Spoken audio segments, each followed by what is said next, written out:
Uma boa noite a todos. Que Jesus ilumine o coração de cada um de nós e nos traga bons fluidos, a fim de que saiamos daqui renovados, com os nossos sentimentos equilibrados e prossigamos a nossa vida tentando da melhor forma possível nos modificar a cada dia.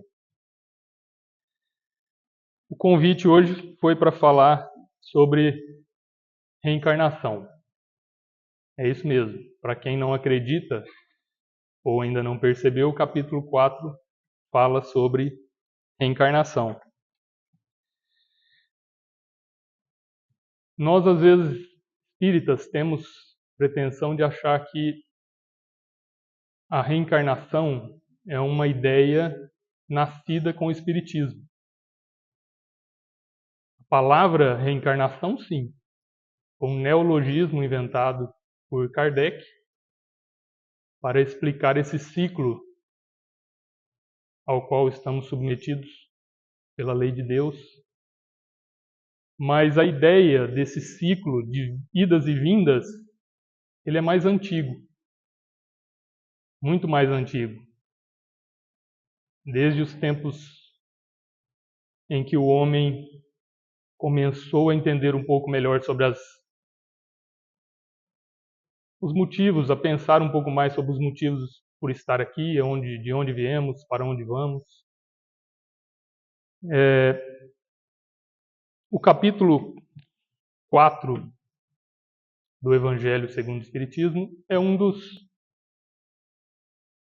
alicerces para o entendimento do Evangelho, que nada mais é do que uma tradução ou uma explicação, talvez uma das melhores que tenhamos hoje, sobre o Sermão do Monte.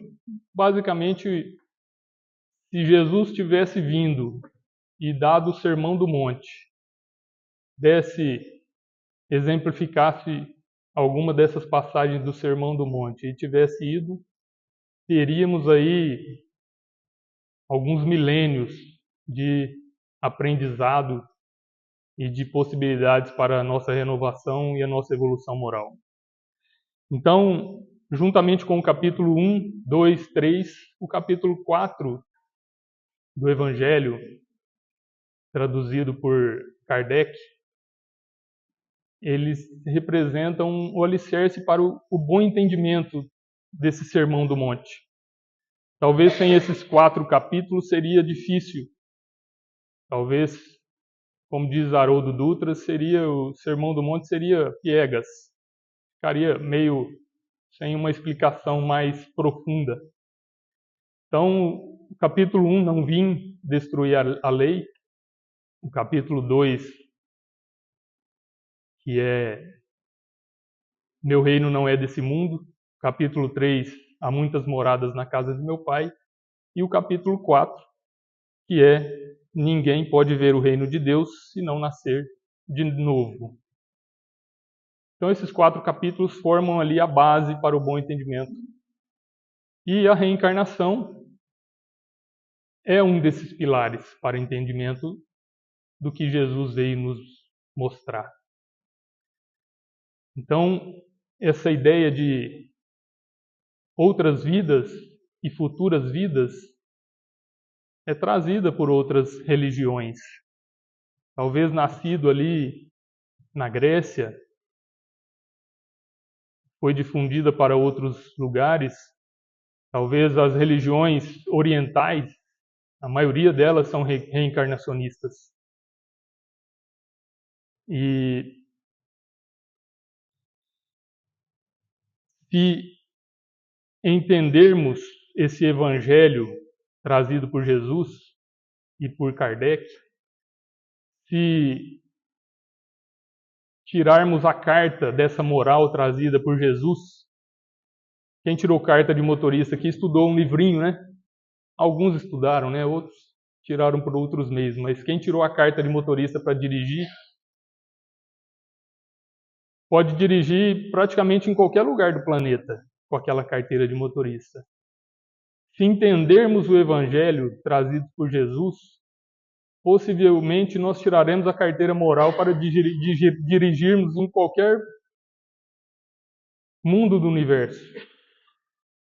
Porque as leis de Deus, apesar de acharmos que Deus foi criando as suas leis através da nossa evolução, trazidas ali por pensadores, filósofos, por outros messias, por Moisés, por Jesus, que essas leis foram inventadas e trazidas. Às vezes a gente acha que o nosso mundo é o centro do universo ainda, mas as leis de Deus, elas existem desde que o universo existe. Essas leis são universais. Jesus não veio aqui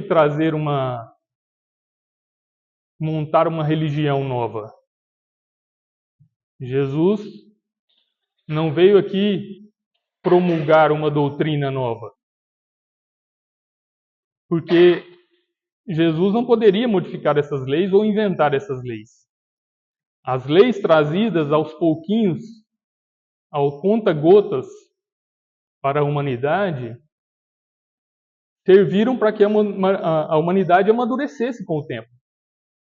Porque não adiantaria nada trazer o Evangelho ou a Bíblia para aqueles nossos antepassados, que possivelmente somos nós mesmos, e entregasse e explicasse a reencarnação, a lei de causa e efeito, e assim por diante. Seria como dar um computador a um primitivo, a um índio, que não sabe dominar aquela tecnologia.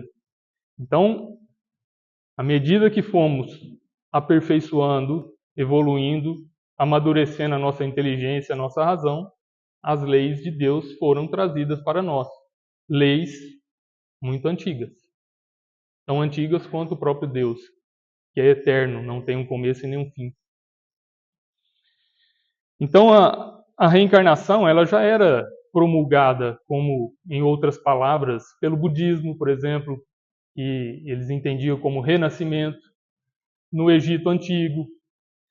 E o próprio judaísmo é reencarnacionista, mesmo antes de Jesus. Eles tinham um conhecimento espiritual que era passado de um mestre para um iniciante.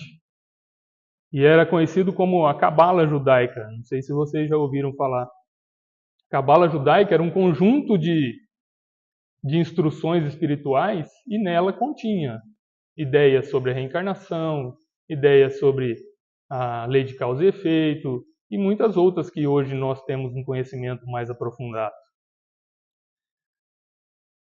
Essa cabala judaica, ela era passada de pessoa para pessoa, boca, ouvido.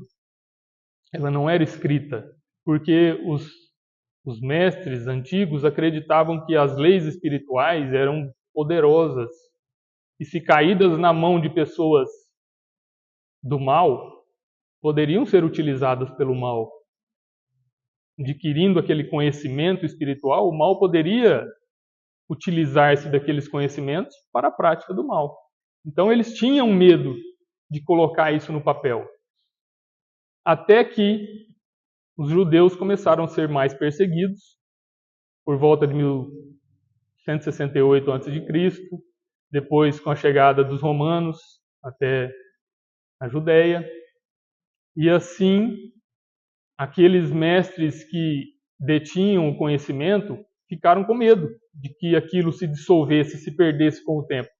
Então, a partir daí, foi decidido colocar no papel, passar essas leis da cabala judaica para o papel.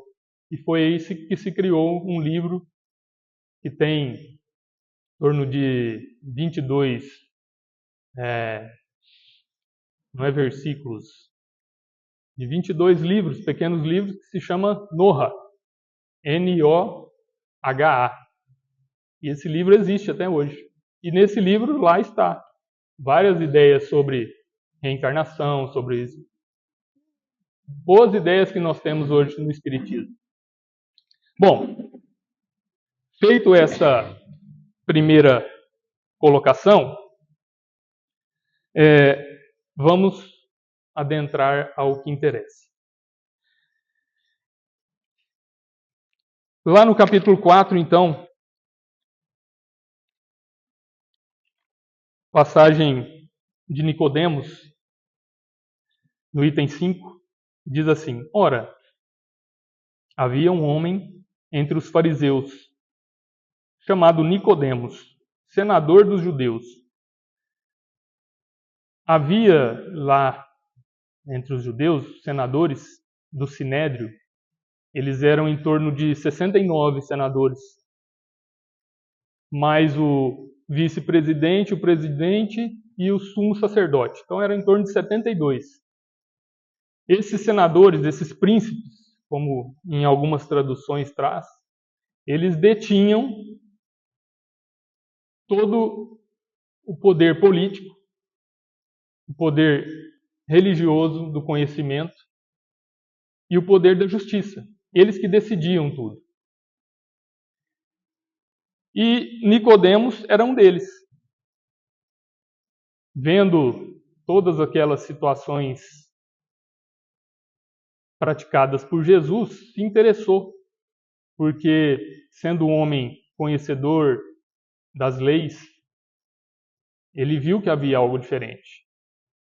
E ele combinou um dia de se encontrar, então, com Jesus, à noite, meio às escondidas. Então, que foi à noite encontrar Jesus e lhe disse: Mestre, sabemos que viestes da parte de Deus para nos instruir como um doutor. Porque ninguém poderia fazer os milagres que fazeis de Deus se Deus não estivesse com ele. Nicodemos sabia sobre as leis de cor e salteado, as leis de Moisés, e ele sabia, através dessas leis, que viria um novo Messias, porque Moisés disse isso.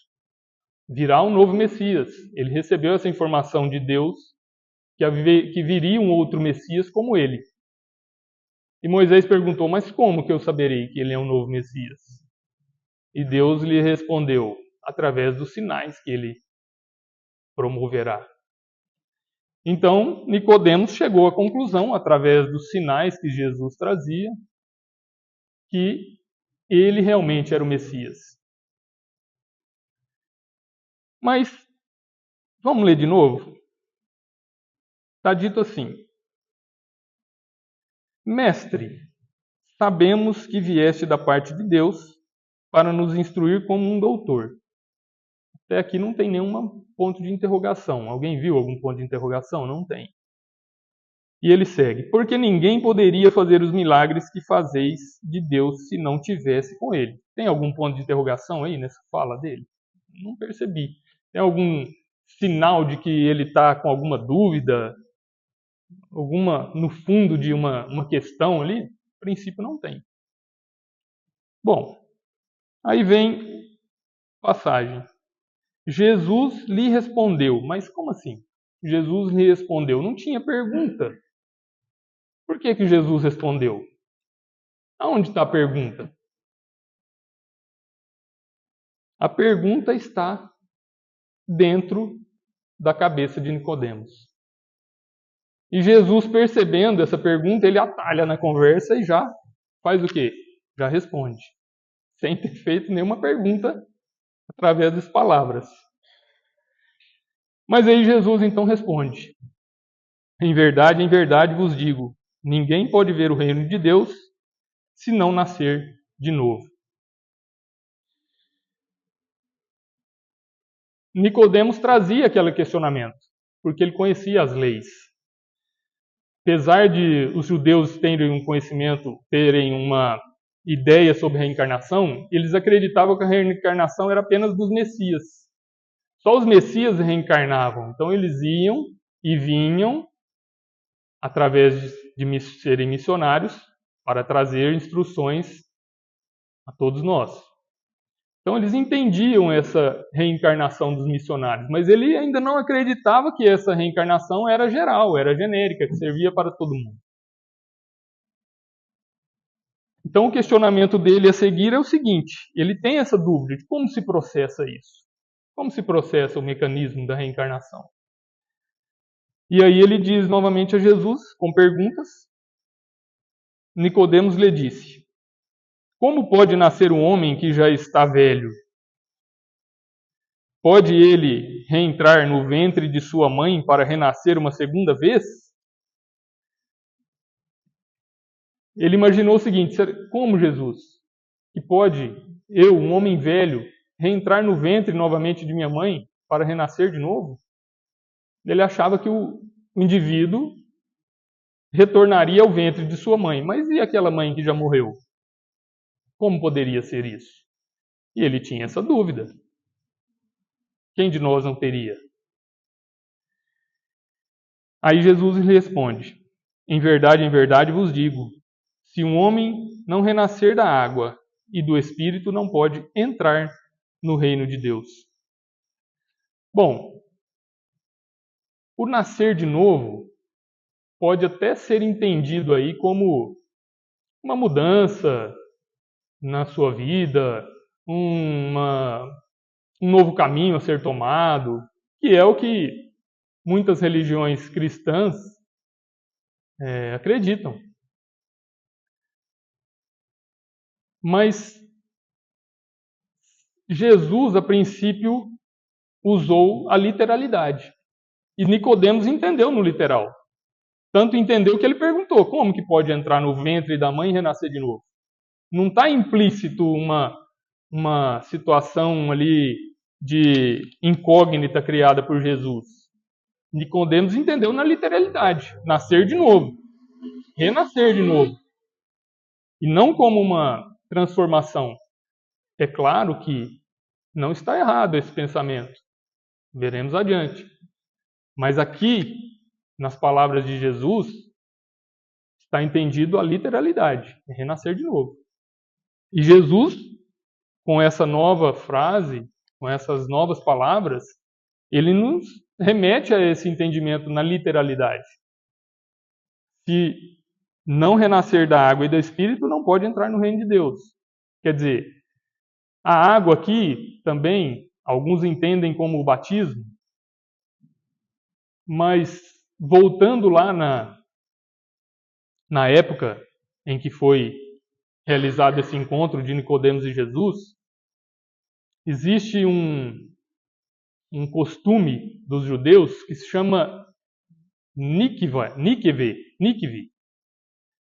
que é o fato da pessoa entrar num rio corrente e aquela situação da água passando pelo corpo vai levando ali todos os males que a pessoa carrega, todos os pecados. Isso é uma situação que é comum até hoje entre os judeus, porque lá é difícil a água corrente.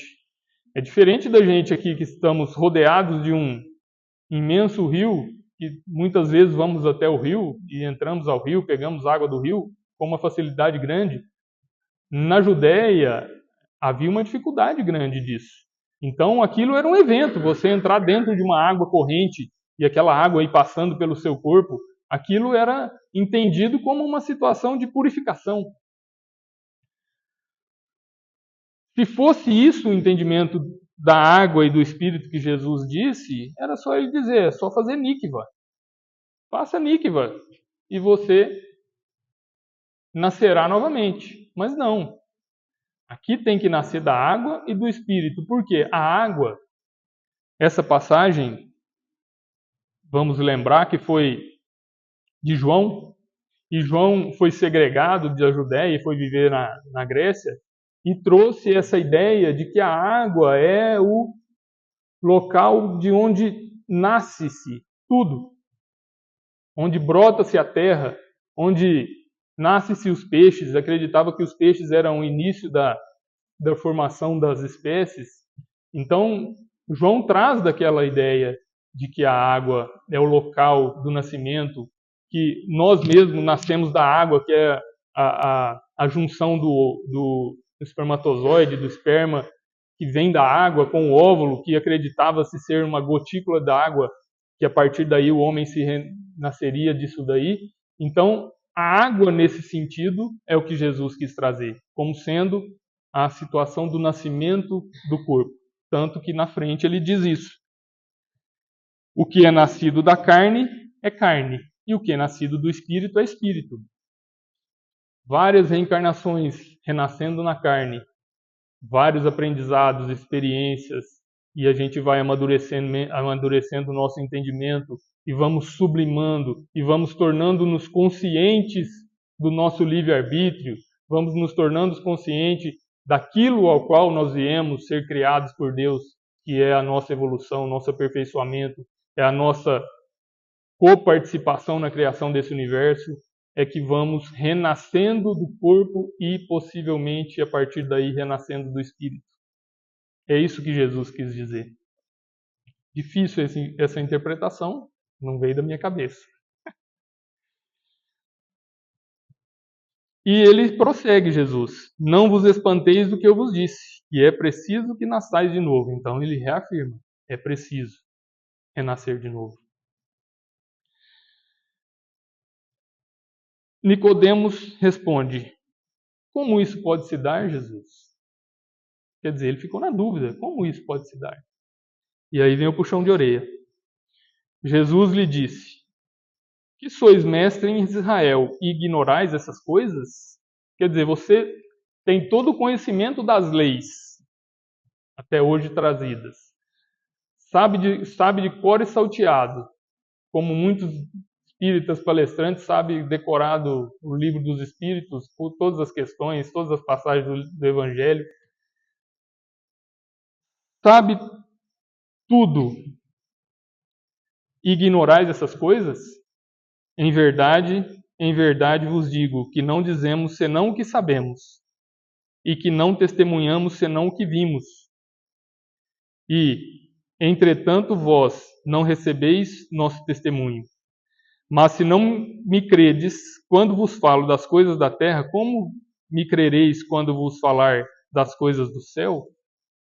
Que puxão de orelha, né? Quer dizer, você sabe tudo e não entende das coisas que eu trago que se justificam aqui nesse mundo que nós vivemos material. E imagine se eu trouxer as coisas do Espírito, as coisas do mundo espiritual. Com certeza você não será capaz de entender.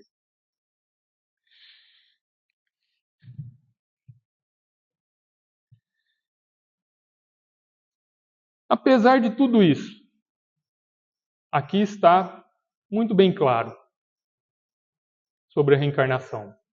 Mas mesmo assim traz dúvidas.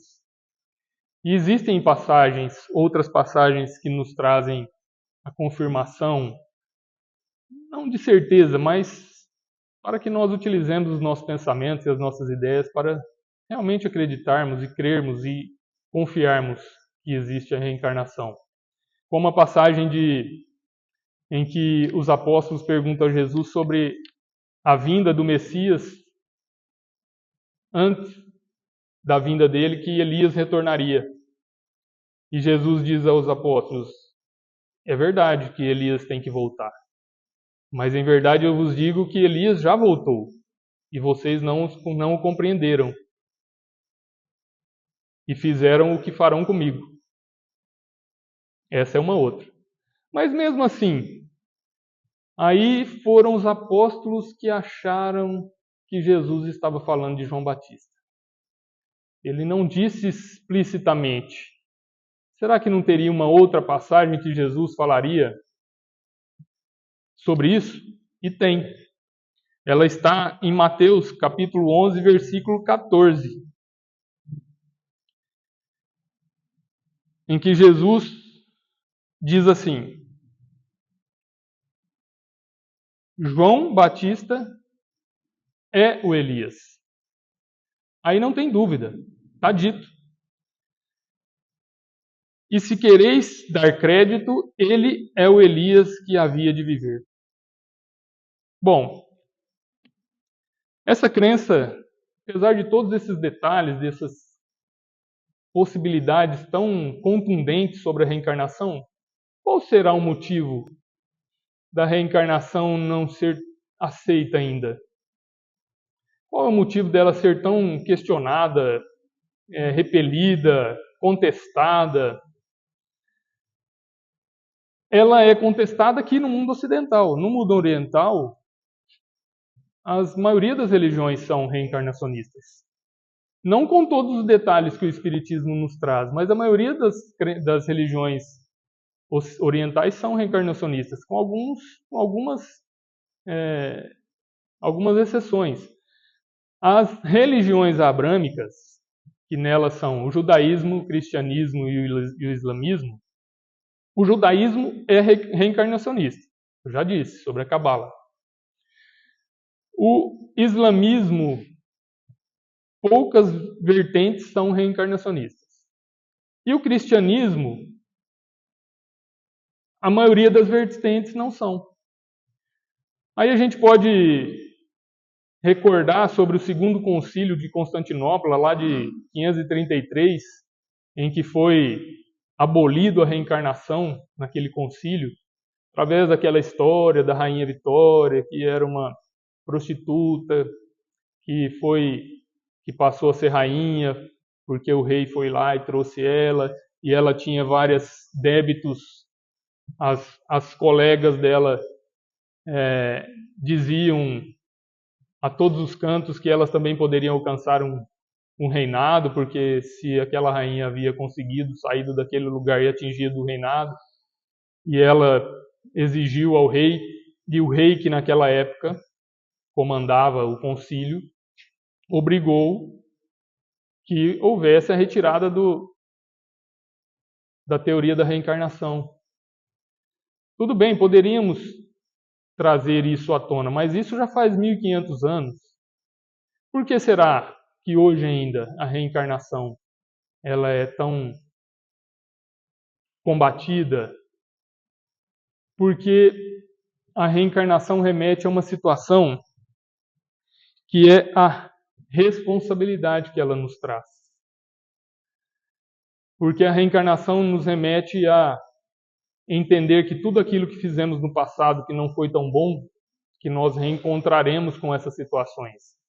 E é muito mais fácil o que as religiões de hoje trazem, que é o fato de que se você pedir perdão a Deus, você está liberto.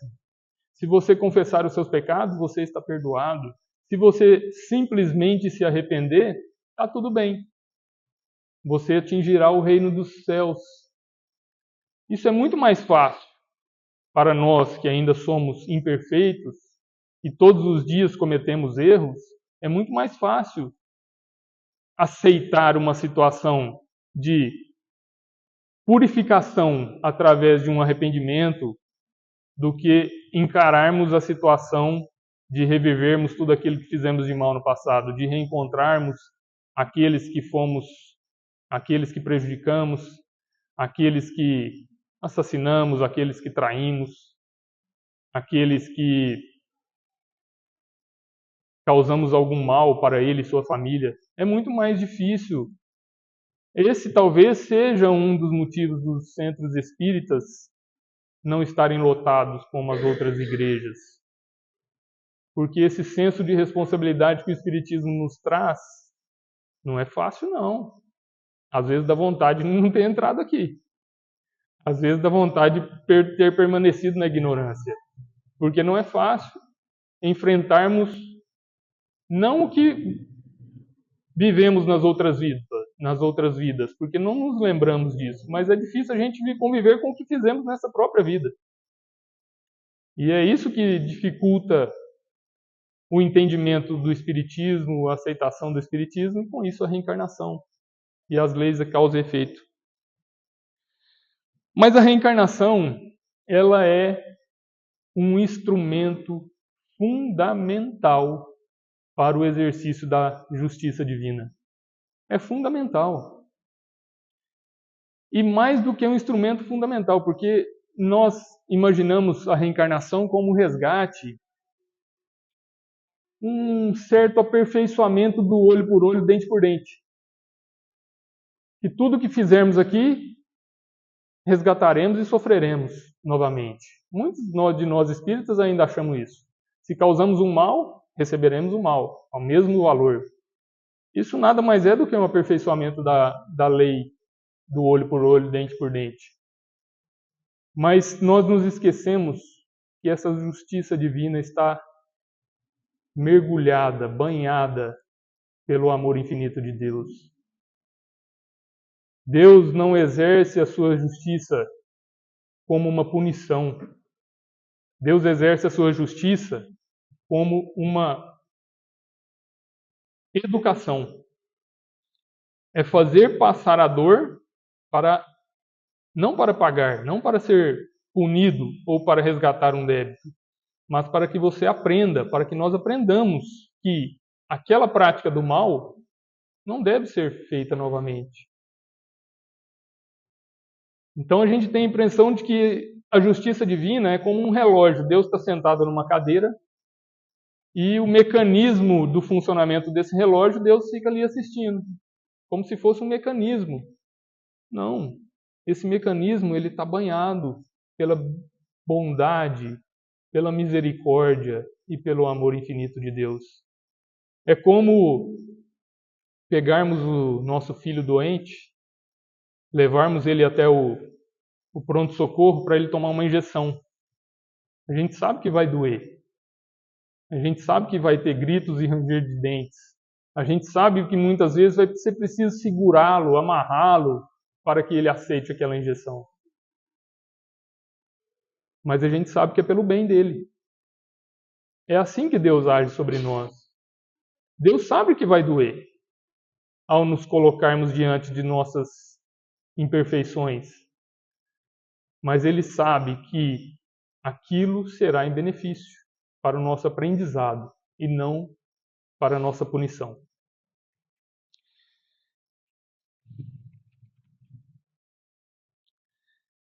Mas e Nicodemos?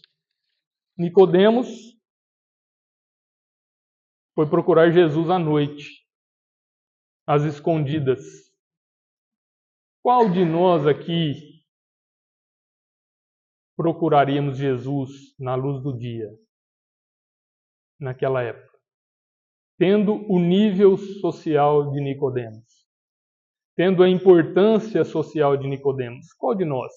A gente vê, para fazer essa palestra, eu escutei algumas palestras e a gente sempre escuta muitos dizerem: nossa, Nicodemos procurou Jesus à noite, às escondidas.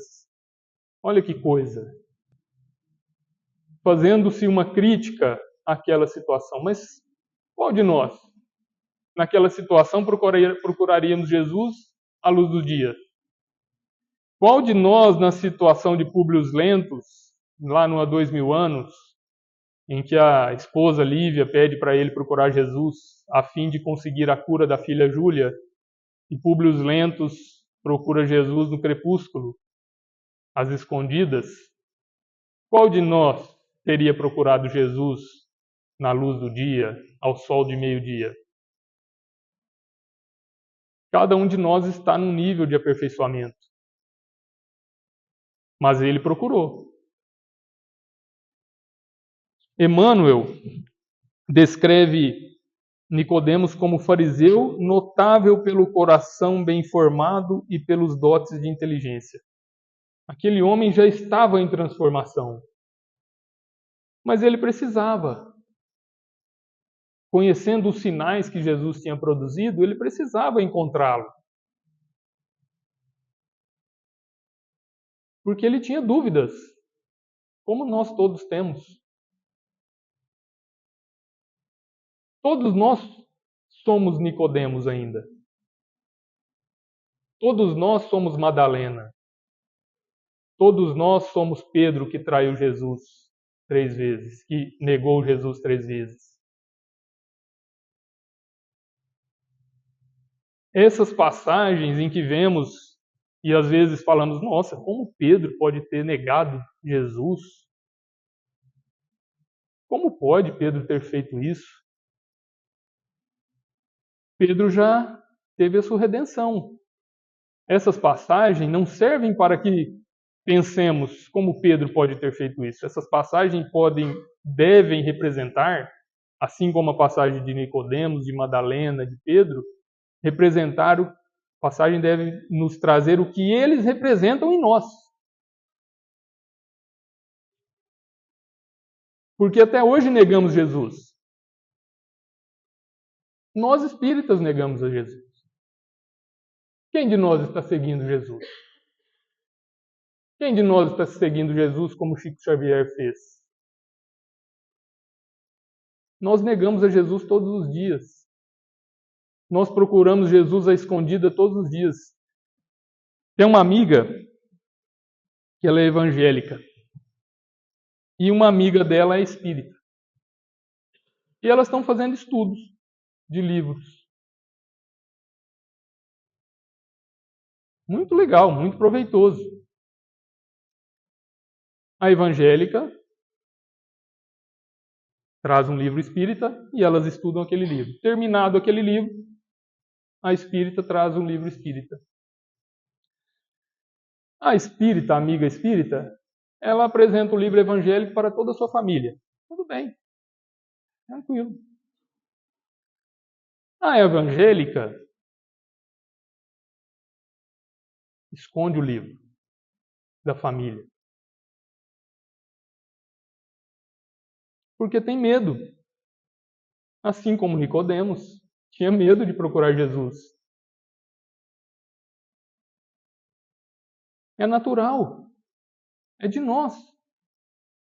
Ainda somos imperfeitos. Judas traiu Jesus. Como pode Judas ter traído Jesus? Dizemos até hoje. Quantas vezes nos colocamos em algumas frases? Ele é um Judas, um traidor. Levantamos a palavra, o nome de Judas a todo momento.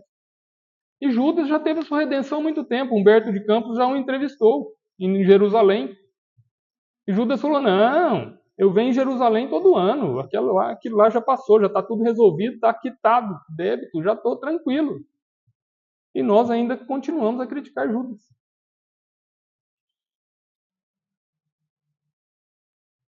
E o Judas que há dentro de nós? Nós vamos resolvê-lo? Então nós somos Nicodemos todos os dias. Os Nicodemos continuam por aí. Porque muitos espíritas, muitos de nós acreditam na reencarnação, mas nós não vivenciamos a reencarnação. A maioria de nós não vivencia. Um filho chega da escola e apanhou uma vez do amiguinho, chorando. Chega a segunda vez, chorando. Na terceira vez você fala, se você chegar chorando de novo, você vai apanhar de novo. O que você está dizendo para ele? Retribua, bata nele. Isso é viver a reencarnação? Saber que a reencarnação é um ciclo de vai e volta que estamos aprendendo a todo momento? Então somos todos Nicodemos. Tem o livro Caminho, Verdade e Vida. Tem uma passagem que fala sobre isso. No capítulo 11, 111. Orientadores do Mundo. É um livro psicografado por Chico, pelo Espírito Emmanuel. E Emmanuel nos diz o seguinte. Ele traz essa passagem de Nicodemos. Respondeu-lhe Jesus, é mestre em Israel e não sabes isto? Não sabes isto que eu estou te dizendo? Não entende, não compreende isso que eu te disse? E aí Emmanuel traz a seguinte elucidação. É muito comum nos círculos religiosos, notadamente nos arraiais espíritas, olha o puxão de orelha para nós aí, o aparecimento de orientadores do mundo reclamando provas da existência da alma. Quer dizer, não acredita ainda na alma. Tempo virá em que semelhantes inquirições serão consideradas pueris, porque afinal esses mentores da política, da educação, da ciência estão perguntando no fundo se eles próprios existem. Questionar a existência da alma com tudo que nós temos hoje é questionar a sua própria existência. Porque não é possível você acreditar que Deus é extremamente justo, bondoso, amoroso, se eu nasci com meus braços, com minhas pernas, com meu cérebro perfeito, com capacidade do trabalho, com inteligência, e o outro nasceu numa cama debilitado, sem falar uma palavra. Não é possível que isso seja justiça divina se é só essa vida. Não tem como acreditar. Não tem como. Mas tem pessoas que acreditam. Paciência. Isso não é uma crítica. Isso é uma constatação. Não estou aqui fazendo crítica em quem não acredita isso. Porque nós, há pouco tempo, possivelmente na última vida, não éramos espíritas. Então isso não é uma crítica, mas temos que colocar o nosso cérebrozinho material para funcionar. E é isso que Emmanuel nos traz. E questionar a existência da alma, e questionar a existência da reencarnação é questionar a sua própria existência. E aí ele fala uma coisa fantástica. Peçamos a Deus, auxilie o homem para que não continue tentando penetrar a casa do progresso pelo telhado. Entra pela porta. Começa lá de baixo a compreender. Não adianta querer entrar pela casa pelo telhado ou começar a construir a casa pelo telhado. Não se sustenta.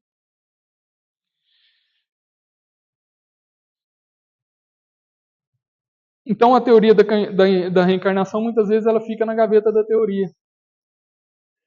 Ela não é colocada em prática muitas vezes por nós mesmos. E aí tem um livro que chama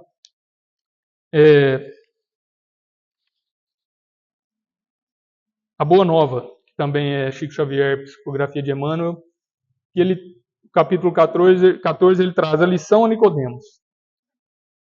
Ele faz uma outra descrição dessa mesma passagem de Jesus com Nicodemos, do encontro entre os dois.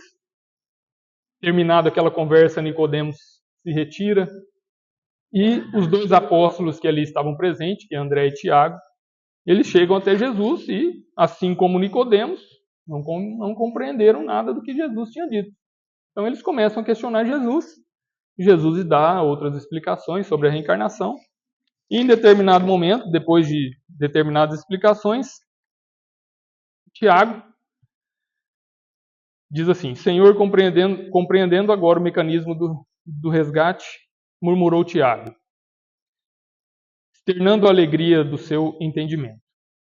Mas aí ele diz assim: mas observo que, desse modo, o mundo precisará sempre do clima de escândalo e do sofrimento, desde que o devedor, para saldar seu débito, não poderá fazê-lo sem que outro lhe tome lugar com uma mesma dívida.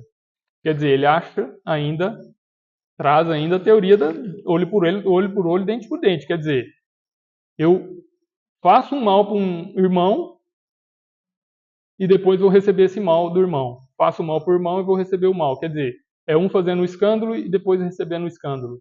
É isso que ele questionou a Jesus. Como isso poderia se dar?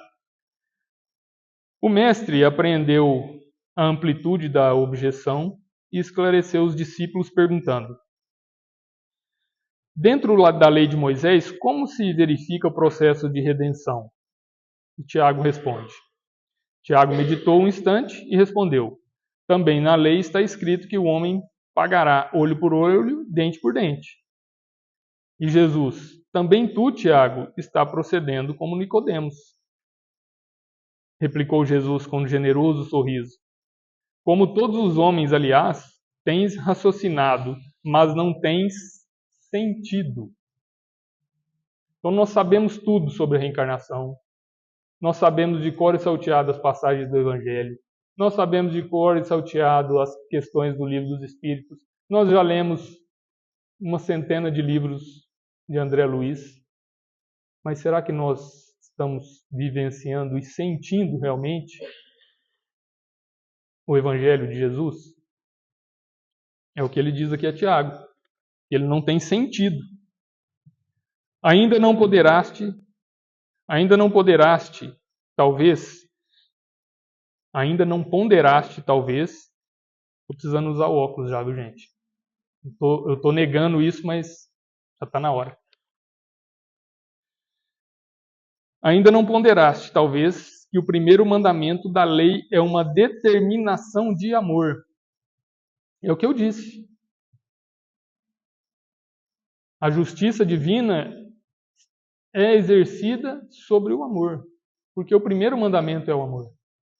Não é uma justiça mecanizada, que se exerce mecanicamente de uma forma ou de outra. Jesus está ali, através do seu amor, amparando,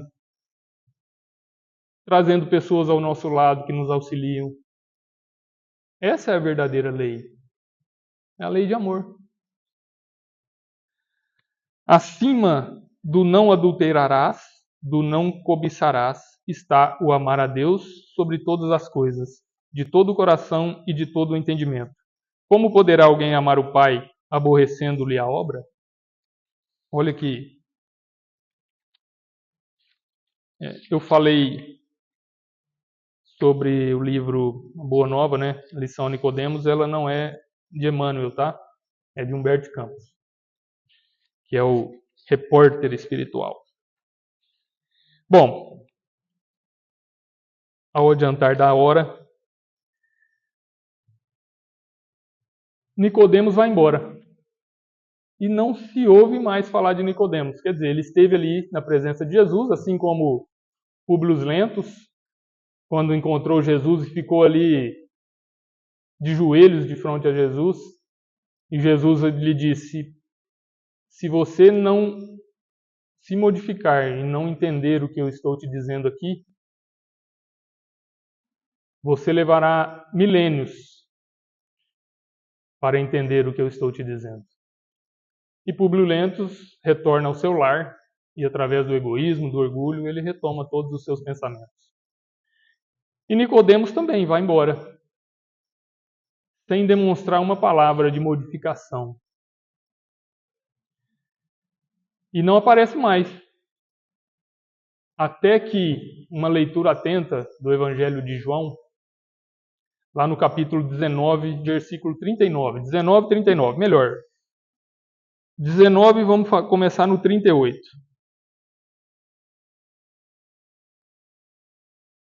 Nicodemos desapareceu. Nunca mais ouviu-se falar dele. Mas uma leitura atenta lá no capítulo 19 de João. Fala assim, capítulo 38.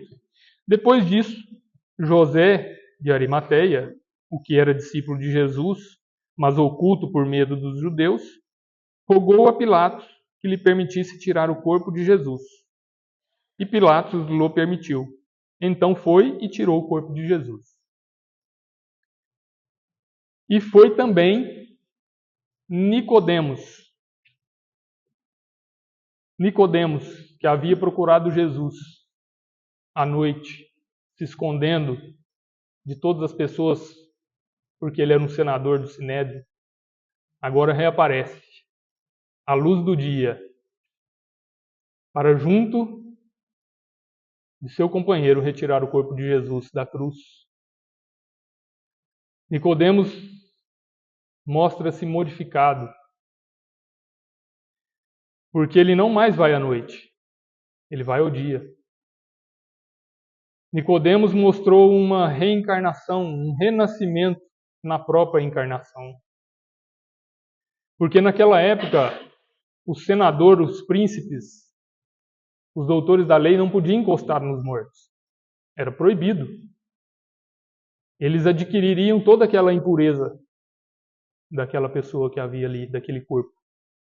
Muito menos sujar-se de sangue. E Nicodemos vai lá e, junto com José de Arimateia, tira o corpo de Jesus na frente de todos, provando que aquele encontro com Jesus, às escuras, às escondidas, e com o passar dos dias, com o seu pensamento ativo, com o pensamento de todas aquelas palavras trazidas por Jesus, transformou, modificou, e agora não mais ele tinha medo de se apresentar como discípulo de Jesus.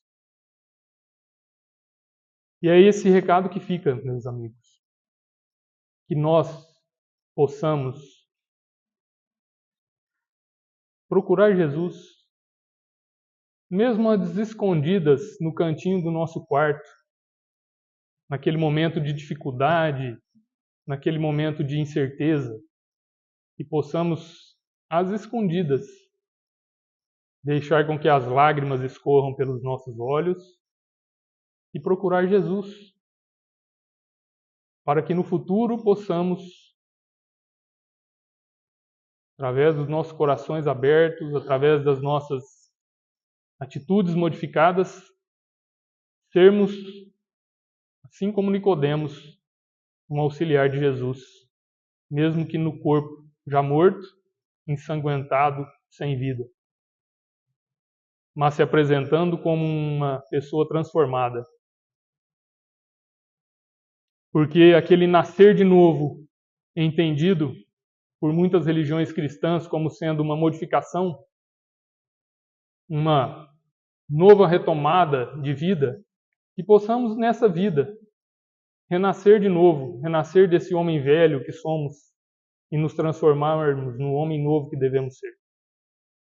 Que Jesus nos abençoe, nos proteja. Muito obrigado.